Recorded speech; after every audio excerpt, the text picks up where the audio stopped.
ایک دفعہ کا ذکر ہے کہ کسی جنگل میں ایک شیر نے اپنی بادشاہت قائم کر رکھی تھی۔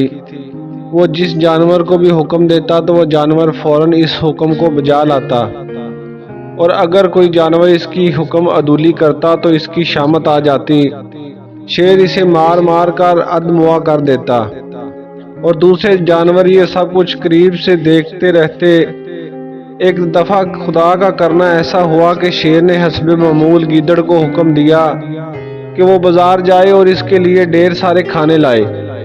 اگرچہ گیدڑ کے لیے ایسا کرنا اگر ناممکن نہیں تو مشکل ضرور تھا، مگر گیدڑ نے شیر کے غصے کو بامتے ہوئے دیکھا اور فوراً بازار نکل گیا تاکہ بادشاہ کے لیے کھانا پینا لا سکے۔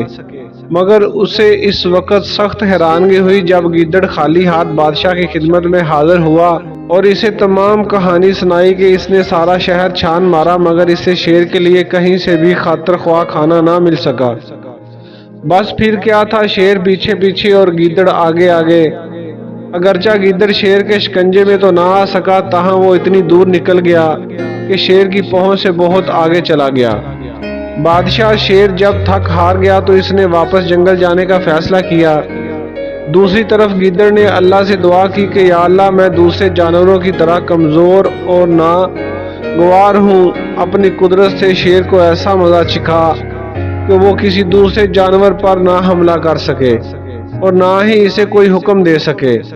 دوسری طرف ایک بار پھر عادت سے مجبور ہو کر شیر نے لومڑی سے کہا کہ وہ اس کے بچوں کی نگہداشت کرے اور ایک صاف برتن میں اس کے بچوں کے لیے دودھ لے کر آئے۔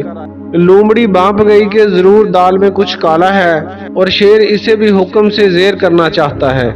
بہرحال لومڑی مرتی کیا نہ کرتی، وہ باغم باغ شیر کے حکم کو بجا لانے کے لیے دوڑی کہ اچانک شیر کے پنجرے میں آسمانی بجلی آن گری۔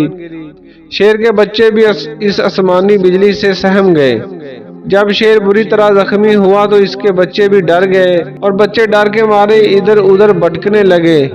یہ اللہ کا حکم تھا کہ اس نے دوسرے جانوروں کی بد دعائیں لی اور شیر سے انتقام لے لیا، کیونکہ شیر اپنے آپ کو مختار کل سمجھ بیٹھا تھا۔ وہ سمجھتا تھا کہ وہ جنگل کے دیگر جانوروں کو بھی حکم دے گا، وہ اسے پورا کریں گے، مگر تقدیر کے سامنے کسی کا بس نہیں چلتا۔ بہرحال جب جنگل کے دوسرے جانوروں نے شیر اور اس کے بچوں کا یہ برا حال دیکھا تو وہ خوشی سے پھولے نہیں سمائے۔ سب جانوروں نے اللہ کا شکر ادا کیا جس کی قدرت نے شیر کو بادشاہت سے باہر نکال کیا۔ تمام جانور بہت خوش تھے اور شیر کا حشر دیکھ کر خوشی اور مسرت کے ملے جلے جذبات سے لبریز ہو گئے۔ اب شیر کو اپنی غلطی کا احساس ہوا کہ وہ ناحق دوسرے جانوروں پر اپنا رعب جماتا رہا۔ شیر اور اس کے بچوں نے گرجدار آواز میں اللہ کا شکر ادا کیا اور اس نے اپنے کیے کی معافی مانگی۔